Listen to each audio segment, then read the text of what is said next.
Hallelujah. आप सभी का एक बार फिर वॉक विद जीसस चैनल में स्वागत है।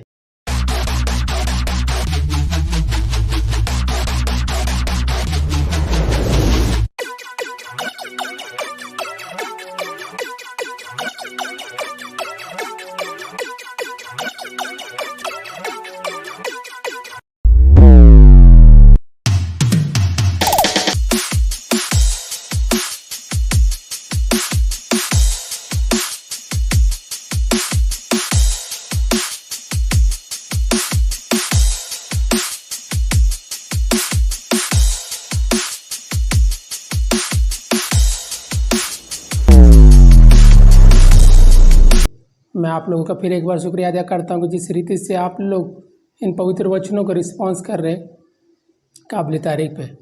और मैं परमेश्वर का धन्यवाद करता हूँ कि हर रोज़ परमेश्वर की ओर से हमें इंकरेजमेंट मिलता है कि हम इन पवित्र वचनों में आगे बढ़ें। इसी चीज़ में आज का जो वचन है हमारा 5th वर्ड, मैंने आपको पहले बताया कि हमने इससे पहले 4 वचनों को परमेश्वर के जो क्रूस पर कहे गए थे वो पूरे हमने कवर किया। आप लोगों के लिए एक बार मैं वो सारे रिपीट कर देता हूँ। सबसे पहला था, हे पिता इन्हें क्षमा कर क्योंकि ये जानते नहीं क्या कर रहे। ये लूका का 23वां अध्याय उसका 34वां वचन था। और सेकंड था, मैं तुझसे सच सच कहता हूँ कि आज ही तू मेरे साथ स्वर्ग लोक में होगा। ये भी लूका का ही है, 23 का 43वां वचन है। और तीसरा था, हे नारी देख ये तेरा पुत्र है और यह तेरी माता है। यूहन्ना अध्याय का 19 का 26 और 27 वचन। और उसके बाद हमने कल लिया था, एली एली लमा शबक्तनी, अर्थात है मेरे परमेश्वर है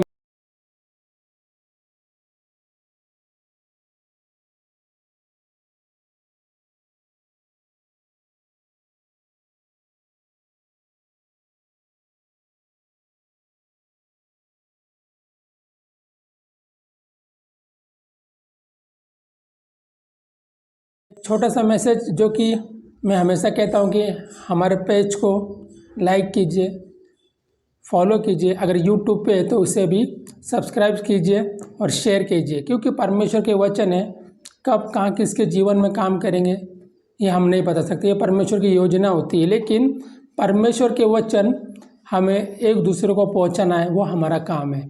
वो परमेश्वर ने हमको बताया है। परमेश्वर का पवित्र वचन भी कहता है कि मुझे स्वर्ग और पृथ्वी का अधिकार दिया, जाओ जाके पवित्र वचन बताओ और चेले बनाओ। दे परमेश्वर की आज्ञा है, वो हमने करनी है। इसलिए इन पवित्र वचनों को एक दूसरे में शेयर पक्का कीजिए। आइए, जो आज का वचन है, मैं प्यासा हूँ, इसके लिए शुरुआत करने से पहले एक छोटी सी प्रार्थना करते हैं। हे परमपिता परमेश्वर, प्रभु यीशु मसीह के नाम से खुदा तेरे चरणों में आते हैं। परमेश्वर तेरा धन्यवाद करते हैं कि प्रभु पिछले 4 वचन प्रभु जी जो प्रभु यीशु मसीह के द्वारा क्रूस पर कहे गए थे, परमेश्वर ने उनके भेदों का ज्ञान परमेश्वर प्रकट किया। आज का जो 5वां वचन है, मेरे परमेश्वर मैं प्यासा हूँ, जो कि प्रभु यीशु मसीह ने क्रूस पर कहा था, आज खुदावंत उससे बताने के लिए, उसके भेद को समझाने के लिए प्रभु जी पवित्र आत्मा से खुदा मुझे भर दे। परमेश्वर खुदा मैं प्रार्थना करता हूँ यीशु मसीह नासरी कि वो भेदों के ज्ञान प्रभु परमेश्वर दूसरों तक भी पहुँचे। जैसे परमेश्वर तुझे प्रभु दूसरों पर खुदावंत मैंने प्रकट करना चाहिए, प्रभु जी वैसे ही प्रकट करो। खुदावंत मैं प्रार्थना करता हूँ जितने इस वीडियो को देख रहे प्रभु या देखने वाले उन सबको प्रभु जी तेरी आशीष से भर दे। हर एक रोग बीमारी प्रभु उसमें से निकाल दे, लड़ाई झगड़ा परमेश्वर उनके जीवन से निकाल दे। मेरे परमेश्वर जो रोग ग्रसित है प्रभु, जिनके पास बच्चे ने परमेश्वर उन्हें प्रभु रोग से दूर कर, उन्हें बच्चे दे परमेश्वर। खुदा तेरी आशीष से मेरे परमेश्वर भर दे। खुदा प्रभु सबको प्रभु तेरी पवित्र आत्मा से भर प्रभु जी। ये प्रार्थना प्रभु यीशु मसीह के पवित्र सामर्थ्य नाम में करते पिता हमारी प्रार्थना से, आमीन। हालेलुया। चलिए आज के पवित्र वचन में हम आगे बढ़ते। जैसे कि ये पवित्र वचन ही बताता, मैं प्यासा हूँ, मतलब ये परमेश्वर की एक मांग थी। मैं निरंतर आप लोगों को बता रहा हूँ कि परमेश्वर दोनों रीति से काम करते थे, क्योंकि प्रभु यीशु मसीह को मनुष्य का पुत्र और परमेश्वर का पुत्र कहा गया है। वो मनुष्य की रीति से हंसते थे, बोलते थे, चलते थे, रोते थे, बाइबल बताती है। और जैसे जो परमेश्वर की जो शक्ति थी वो उनके साथ थी। जैसे वो लंगड़ों को चलाते थे, गूंगों को जबान देते थे, वो पानी के ऊपर चलते थे और मुर्दों को जीवित करते, मतलब ये ईश्वरीय शक्ति थी उनके पास। इसलिए वो मनुष्य के और परमेश्वर दोनों के पुत्र कहलाए। लेकिन यहाँ पे लिखा मैं प्यासा हूँ, तो मैं प्यासा हूँ मतलब जो परमेश्वर वो प्यासा हो सकता है क्या? ये सोचने का विषय है। जो परमेश्वर बोलता है कि मैं पानी का सोता हूँ, जो सामरिया स्त्री को कहता है कि अगर तू ये जानती, तू उसे जो जल मांगता है तो तू उससे मांगती और मैं तुझे देता तो तू कभी प्यासी ना होती। मतलब जिसके पास ऐसा जल है जो कभी प्यासा ना होने देने वाला, जिसके पास जो खुद एक पानी का सोता है, वो प्यासा है। आइए इन्हें कुछ पवित्र वचनों के द्वारा समझते हैं कि प्रभु यीशु मसीह के इन शब्दों का भेद क्या है। चलिए यूहन्ना को हम अध्याय 4 के 10 में देखते हैं तो परमेश्वर के पवित्र वचन क्या बताते हैं। आइए पढ़ते हैं। यूहन्ना अध्याय 4 के 10 में लिखा है, जहाँ पे एक सामरिया स्त्री प्रभु यीशु मसीह को याकूब की कुएं पर मिलती है। लगभग सभी इस वचन को पढ़ चुके होंगे। आइए हम इस वचन को पूरा से रिपीट करते हैं। 10वां वचन, यीशु ने उत्तर दिया, यदि तू परमेश्वर के वरदान को जानती और यह भी जानती कि वो कौन है जो तुझसे कहता है मुझे पानी पिला, तो तू उससे मांगती और वह तुझे जीवन का जल देता। हालेलुया। परमेश्वर बोल रहा है कि तू उससे मांगती, वो तुझे जीवन का जल देता। जब परमेश्वर के पास जीवन का जल है और परमेश्वर प्यासा हो गया तो ये बड़ी भेद की बात है। मतलब ये समझने वाली बात है कि परमेश्वर प्यासा हो गया। मैं आपको एक छोटी सी बात बताता हूँ कि अगर कोई प्यासा होता है तो वो ऐसा नहीं कहता कि मैं प्यासा हूँ। अगर उसको पानी चाहिए तो बोलेगा मुझे पानी दे दो, या बोलेगा यार मुझे पानी पिला दो। कोई ऐसा नहीं बोलता कि मैं प्यासा हूँ। आइए उसको दूसरे वचन से भी जानते हैं कि प्रभु यीशु मसीह के पास कितनी सामर्थ्य थी। यह है यूहन्ना 4 का ही 14वां वचन देखते हैं। मैं पढ़ देता हूँ आप सभी के लिए। परंतु जो कोई उस जल में से पिएगा जो मैं उसे दूंगा, वो फिर अनंत काल तक प्यासा ना होगा, वरन जो जल मैं उसे दूंगा वो उस समय एक सोता बन जाएगा जो अनंत जीवन के लिए उमड़ता रहेगा। प्रभु यीशु मसीह कह रहे कि मैं जो जल दूंगा वो अनंत काल तक प्यासा ना होगा। हालेलुया। प्रभु यीशु मसीह के पास ऐसा जल था कि जिसको पीने के बाद अनंत काल तक इंसान प्यासा नहीं हो सकता था। और कह रहा है कि प्रभु यीशु मसीह मैं जल उसे दूंगा, उसमें वो एक सोता बन जाएगा जो अनंत जीवन के लिए उमड़ता रहेगा। मतलब इतना परमेश्वर के पास सामर्थ्य जल था और वही परमेश्वर प्यासा है। तो इसको भी परमेश्वर के भेद को समझने के लिए परमेश्वर जो प्यासा वर्ड यूज़ कर रहे हैं तो ये जानना जरूरी है। प्यासा ये 2 रीति से बताता है। एक तो शारीरिक प्यास भी परमेश्वर के और एक आत्मिक प्यास भी परमेश्वर के अंदर। पहले हम इस चीज़ को समझने की कोशिश करते कि भूख और प्यास प्रभु यीशु मसीह के लिए क्या चीज़ें थी।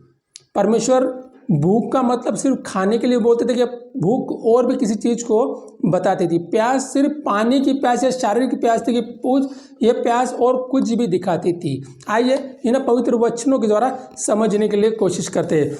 इसी में देखते हैं यूहन्ना अध्याय 4 का 33 और 34 वचन को देखते हैं हम। प्रभु यीशु मसीह ने यहाँ अपनी भूख के बारे में बताया कि वो किस चीज़ के भूखे। मैं आप लोगों के लिए इसको पढ़ता हूँ। 33:33, तब चेलों ने आपस में कहा, क्या कोई उसके लिए कुछ खाने को लाया है? यीशु ने उनसे कहा, मेरा भोजन यह है कि मैं अपने भेजने वाले की इच्छा के अनुसार चलूँ और उसका काम पूरा करूँ। हालेलुया। अगर आप परमेश्वर के भोजन के बारे में सुन रहे हो तो देखिए क्या बोल रहे परमेश्वर का भोजन क्या है। वो अपनी भेजने वाली इच्छा के अनुसार चलूँ और उसके काम को पूरा करूँ। परमेश्वर का ये भोजन है।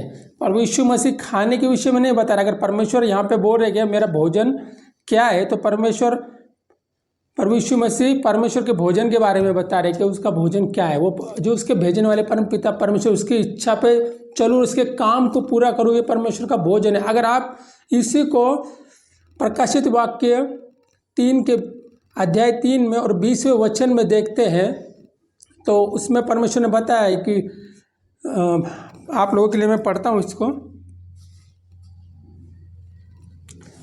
जिसमें प्रभु यीशु मसीह ने कहा है कि देख मैं तेरे द्वार पे खड़ा हुआ खटखटाता हूँ, अगर तू मेरे शब्दों को सुन के अपने द्वार खोले तो तू मेरे साथ और मैं तेरे साथ भोजन करूँगा।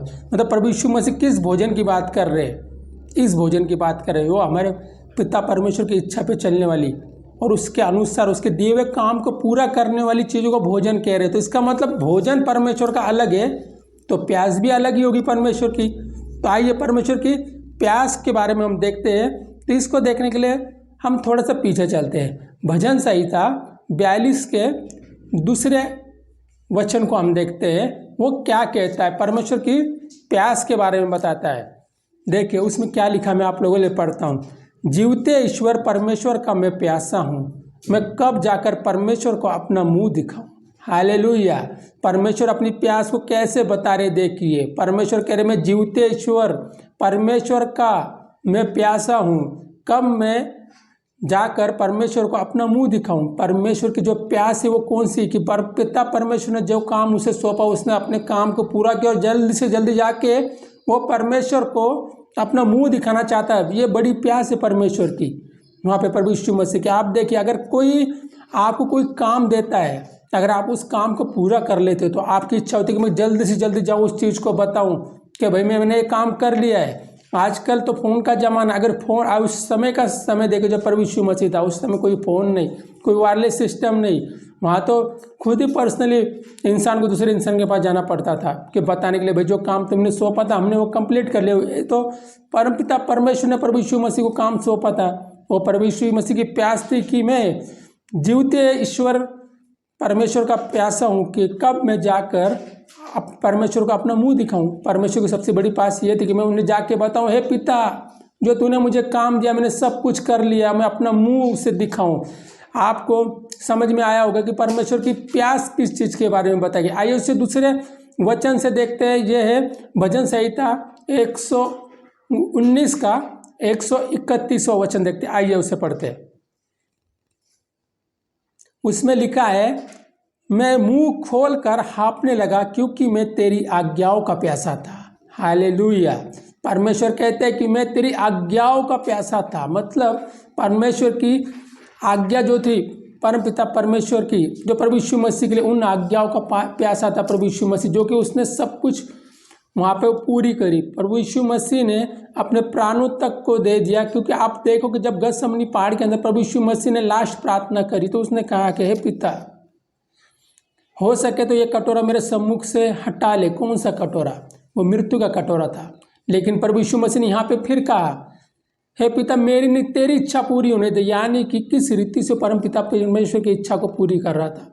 यही सब काम उसने पूरे करे और उस परमेश्वर पिता को अपना मुंह दिखाने का वो प्यासा था।